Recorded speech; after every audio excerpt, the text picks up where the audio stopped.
ақшамен қарым-қатынасты проработка жасауға арналған сөз тіркестері. Бұл қарыз, кредит, берешекті беріп, еркін өмір сүргісі келетіндерге. Қарызға батудың негізгі себебі ол өз міндеттерін орындамау. Сонымен қатар, ата-анадан келе жатқан программалар да бар. Кезінде олардың мүлкін тартып алды, жер аударды, тіпті өлтірді де. Олардың қорқыныштары бізге берілді. Сонымен қатар, біздің бала кезімізде алған травмалар да әсер етеді. Өзімізді успешный көрсету үшін біз кредиттер алып, қарызға батамыз. Қазір біз шындықты заңдастыру бойынша жұмыс жасаймыз. Бұл әдістің авторы Юлия Ивлиева. Бұл практикадан кейін сіздерде іш өтуі мүмкін, құсуыңыз мүмкін, немесе практика кезінде кекіру, есінеу, жылау, және де денеңіз басқа да бір белгілерді беруі мүмкін. Бұл сізбен трансформация жүріп жатқанның белгісі. Мен қазір кодовый сөздерді айтамын, ал сіздер менің соңымнан сол сөздерді қайталап отырыңыздар. Сізді мазаламайтын, ешкім кедергі жасамайтын жерге отырыңыз. Терең дем алып, жаймен дем шығарыңыз. Тағы да қайталаңыз. Терең дем алып, жаймен дем шығарыңыз. Мен бірнеше кодовый сөздерді жаздым. Егерде сіздердің қандай да бір программаларыңыз шығып жатса, практиканың соңында өздеріңіз жеке қалып, сол сөздерді қайталау арқылы бойыңыздағы программаны трансформациялауға болады. Өздеріңізге уақыт пен орын беріңіздер. Бақылаңыз. Сіз үшін кеңістік ашылады.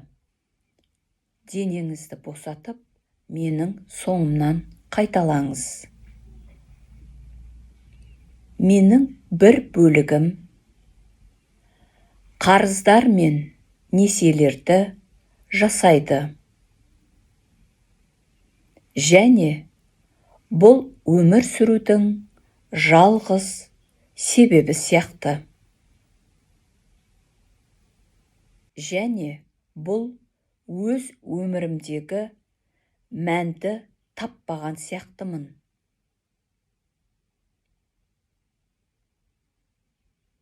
Және мен оған орын беремін.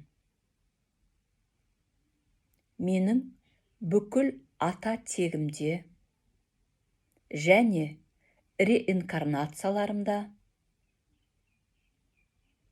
өмір бойы қарызбен өмір сүргендерді мойындаймын және қабылдаймын. Кім қарызды өтеп, бірден басқа қарызды мойнына алды. Солай жеке қаражаты болмай,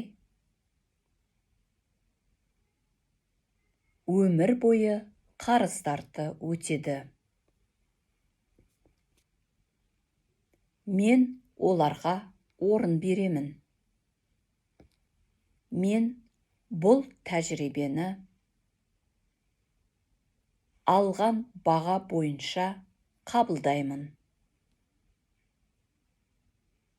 Терең дем алып, дем шығарыңыз.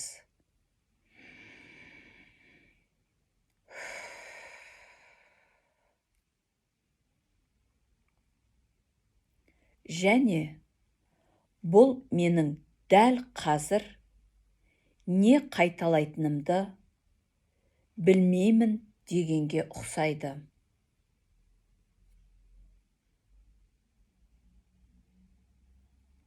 Мен өзімді, қызығушылықтарымды сезбеймін және өмірде шынайы мақсатым жоқ. Мен басқаларға назар аударамын. Олардың маған айтқанына сенемін.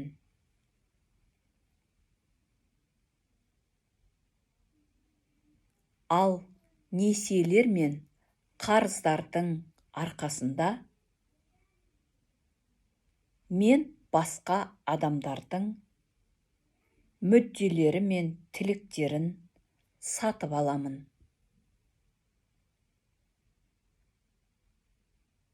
Мен басқа адамдардың қызығушылықтары мен тілектерін сатып аламын. Және мен оларға орын беремін.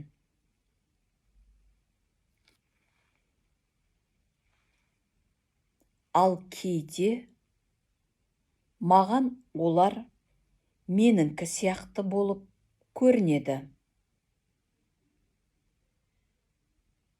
Және мен ол бағамен келісемін.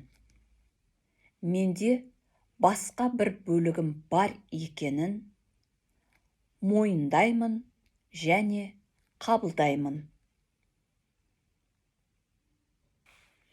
Өмірде өз мәнін іздейтін басқа планеталық және шығармашылық бөлігім көрінуге қорқады.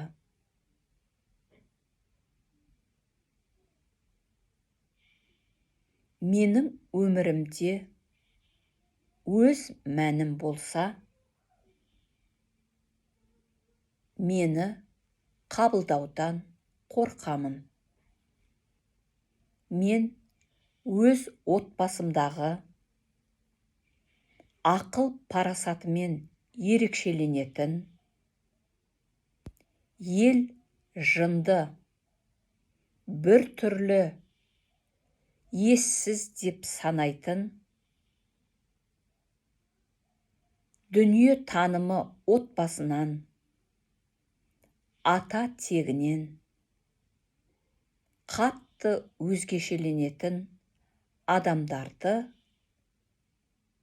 мойындаймын және қабылдаймын. Мен оларға орын беремін.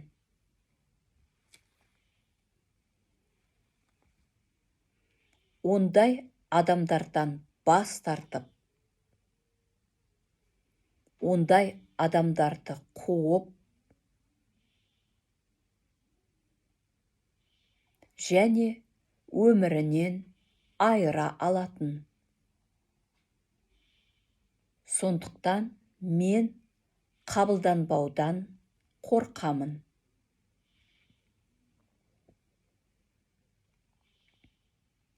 Және мен оған орын беремін.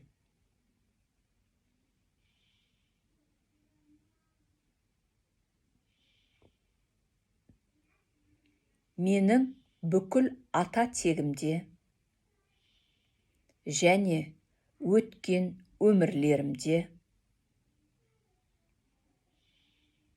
және бүкіл өткен өмірімдегі балалардың өте ерте есеюге тура келгенін, өздеріне қамқорлық жасап, өздерінің қауіпсіздігін қамтамасыз еткендердің барлығын мойындаймын және қабылдаймын.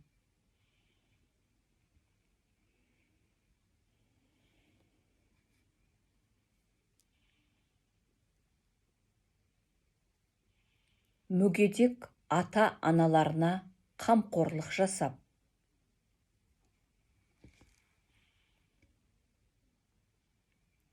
өзінен кейінгі інілері мен сіңілілеріне, қарындастарын асырап тәрбиеледі. Мен оларға орын беремін. Терең дем алып, дем шығарыңыз.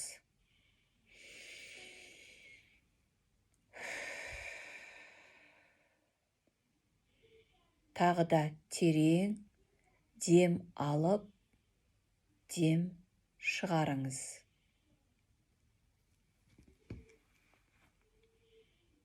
Маған да тез есею керек болды. Мен оған орын беремін. Бірақ менің бір бөлігім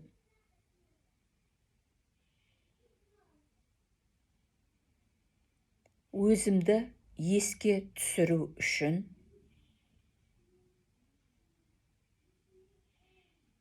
балалық шағымда тұрып қалды.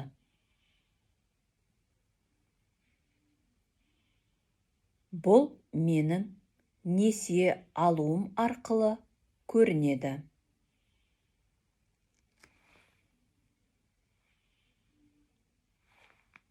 Мен импульсті сатып аламын.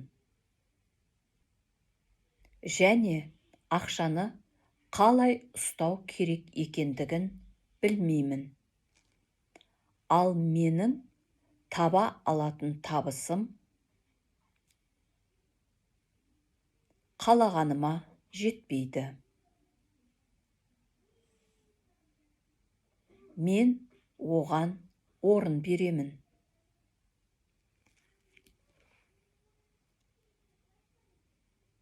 Қымбатты менің балалық бөлігім.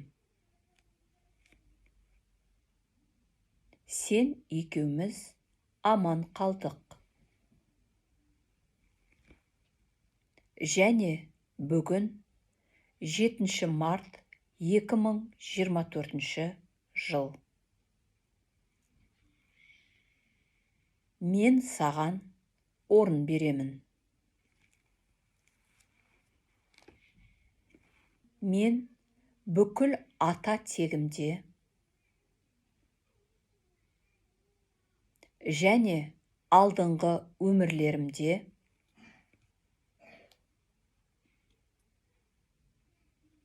дүние мүлкінен айрылған, ақшадан айрылған, үй шаруашылығынан айрылған,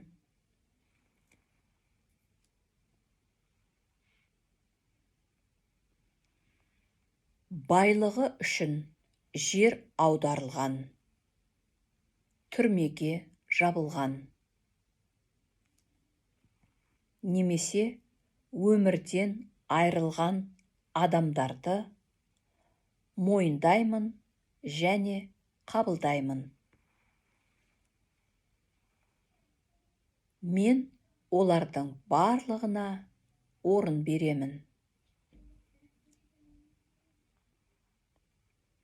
Бұл туралы естелік менде сақталғаны соншалықты, менің жеке меншігімде өзімдікінің болғанын қаламаймын. Мен өз ақшамның болғанын қаламаймын. Сондықтан мен несие аламын. Қарыз аламын. Мен оған орын беремін. Мен бұл тәжірибені алынған баға бойынша қабылдаймын. Ал мен өз орнымда тұрған жоқпын. Және ғалам маған сол себепті де ресурстар жібере алмайды.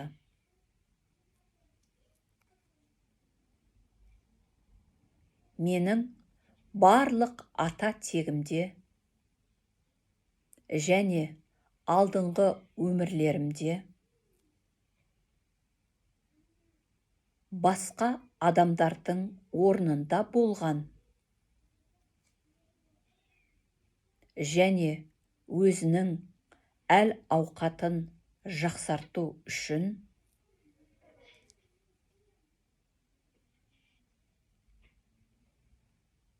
ресурстарды алмаған адамдарды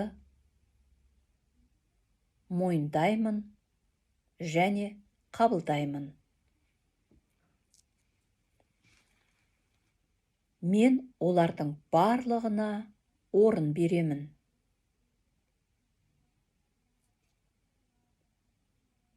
Сондықтан мен де ата-аналарым сияқты ресурстарды ала алмаймын.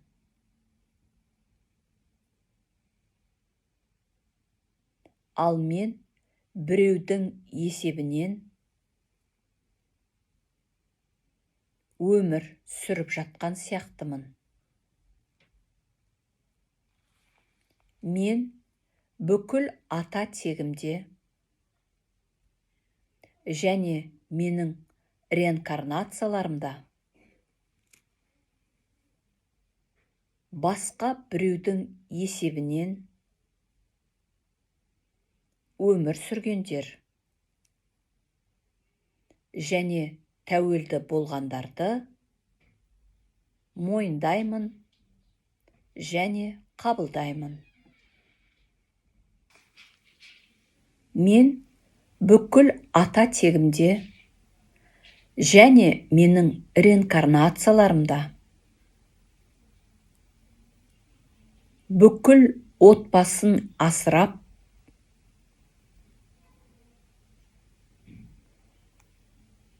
жалғыз өзі барлығын мойнына артып сүйрегендерді мойындаймын және қабылдаймын. Мен оларға орын беремін. Ал мен бәрін тегін алғанға дағдыланған сияқтымын. Мен бүкіл ата тегімде және реинкарнацияларымда кім барлық ресурстары мен өмірін беруге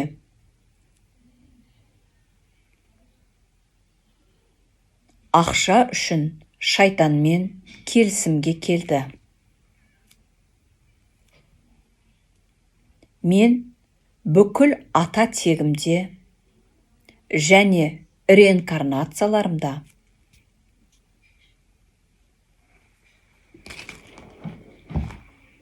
құмар ойыннан қарыз болып, барлық мүлкінен айырылғандарды мойындаймын және қабылдаймын. Мен барлық ата тегімде және реинкарнацияларымда қулық пен арбау арқылы халықты қарызға батырып, құмар ойындарға итермелеп, орасан зор проценттерге отырғызғандарды мойындаймын және қабылдаймын. Мен оған орын беремін. Мен бұл тәжірибені алынған баға бойынша қабылдаймын. Ал менің бір бөлігім мына өмірде бір теңгені тегін алуға болады деп ойлайды. Ал менің бір бөлігім бір теңгені тегін алуға болады деген елеспен өмір сүрді. Мен оған орын беремін. Мен басқалардың еңбегін бағалауды білмейтін сияқтымын.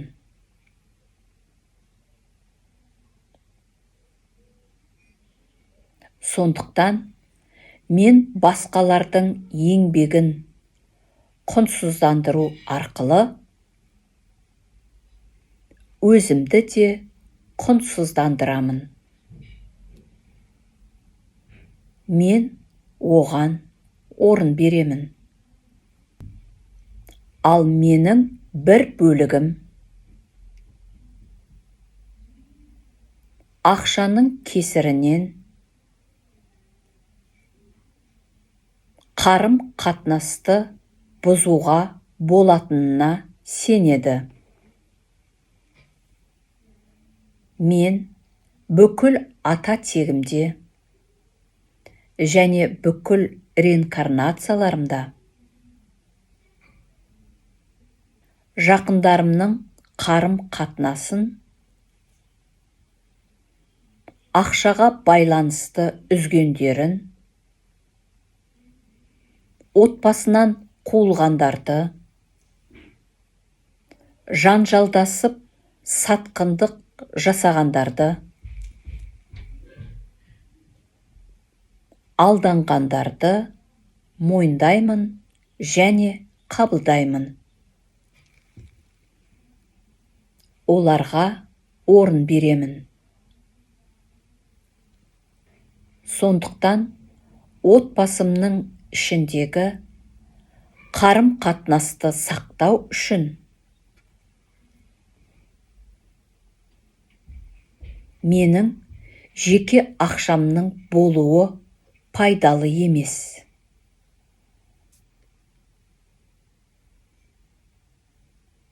Несиелер мен қарыздардың арқасында мен де басқалар сияқтымын.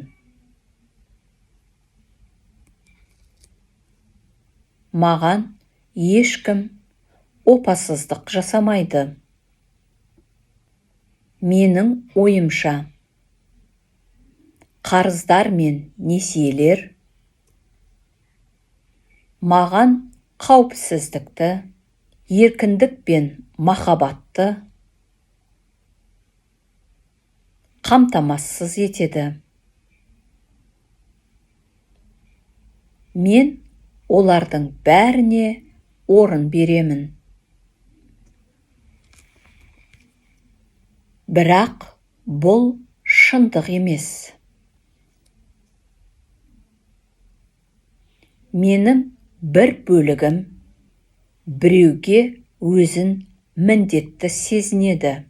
Мен ата-анама, тәрбиешілеріме, мұғалімдерге, достарыма, күйеуіме, балаларыма қарыздар сияқтымын. Мен оған орын беремін.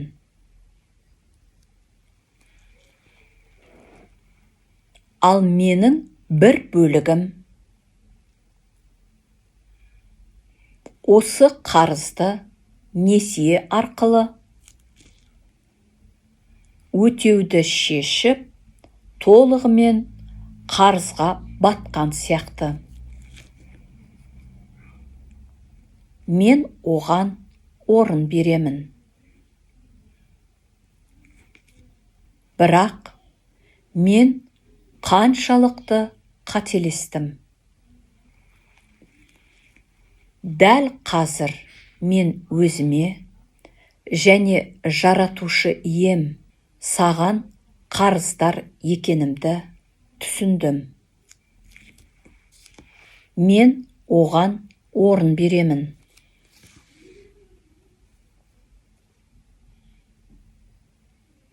Бір кездері мен өзіммен және сенімен, жаратушым, байланысты үзіп алдым. Мен оған орын беремін. Мен бүкіл ата тегімде және бүкіл реинкарнацияларымда Құдайға сенуден бас тартқандардың барлығын мойындаймын және қабылдаймын. Өзіне сенуден бас тартып, тек ақшаға сенгендерге орын беремін.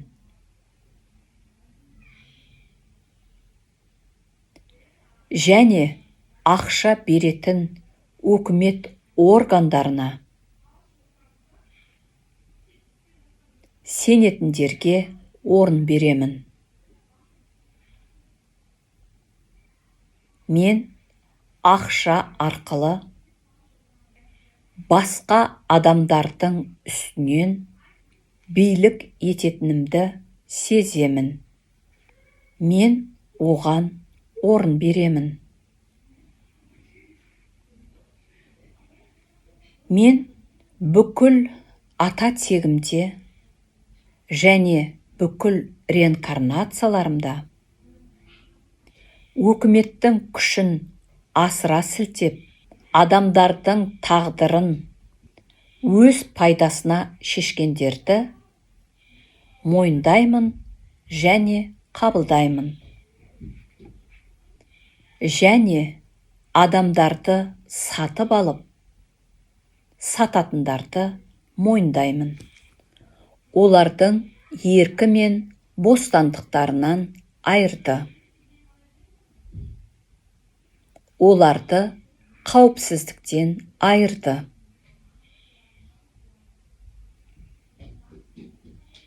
Жақындары мен туыстарынан айырды. Мен оларға орын беремін. Мұндай адамдар жалғыз қалды. Олар өздерінің махаббатын, Құдаймен байланысын ақшаға сатты. Мен оларға орын беремін. Ал ақша мені қорқытатын сияқты. Меніңше, ақшам болса, руханиятты жоғалтып алатын сияқтымын.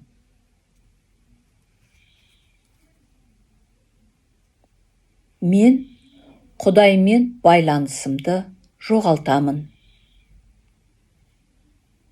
Мен оған орын беремін.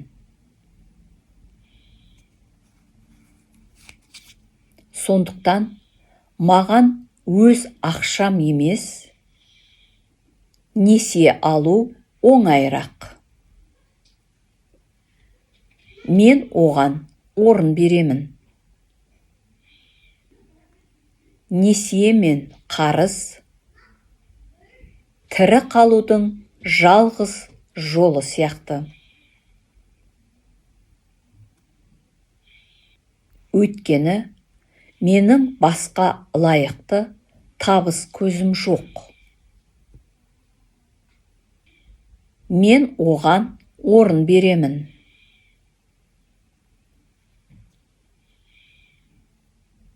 Мен бүкіл ата тегімде және алдыңғы өмірлерімде жалғыз қалудан қорыққандарды мойындаймын және қабылдаймын. Мен неғұрлым қорыққан сайын, соғұрлым жалғыздықта қалатын сияқтымын. Мен оған орын беремін. Мен бүкіл ата тегімде және алдыңғы өмірлерімде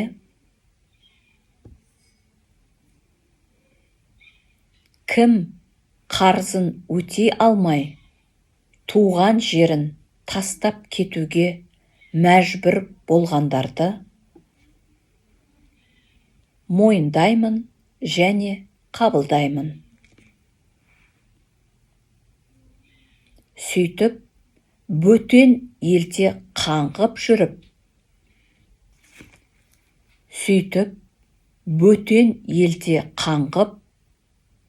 сол жерде өлгендерді мойындаймын және қабылдаймын. Мен оларға орын беремін. Ал мен ақшаның кесірінен үнемі қорқыныш пен уайымда өмір сүретін сияқтымын.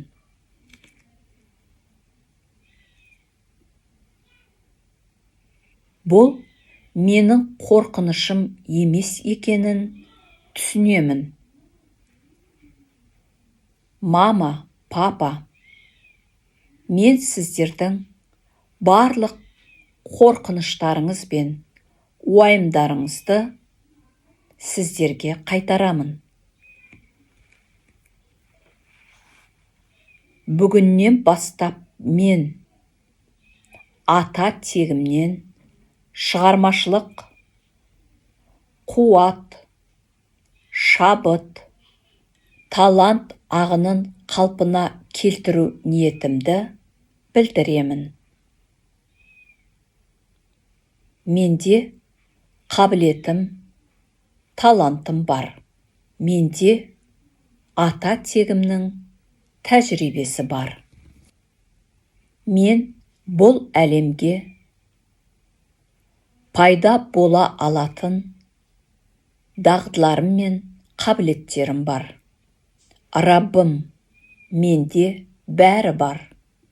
Раббым, саған ризамын. Мен ата тегіме ризамын. Мен ата анама ризамын. Мен енді қарым қатынасты бұзып аламын ба деп қорқып, қарыздың артына тығылудың қажеті жоқ. Бай болуға ұмтылуымда ата тегім мені қолдайды. Ал маған енді қарыздар мен несиелерді жасап, өмірімнің мәнін осыдан іздеудің қажеті жоқ. Бақытта, байлықта өмір сүру үшін менің өмірде өз мәнім бар. Бұл жерде сіз өз өміріңіздің мақсатын айтсаңыз болады. Мен бұған орын беремін.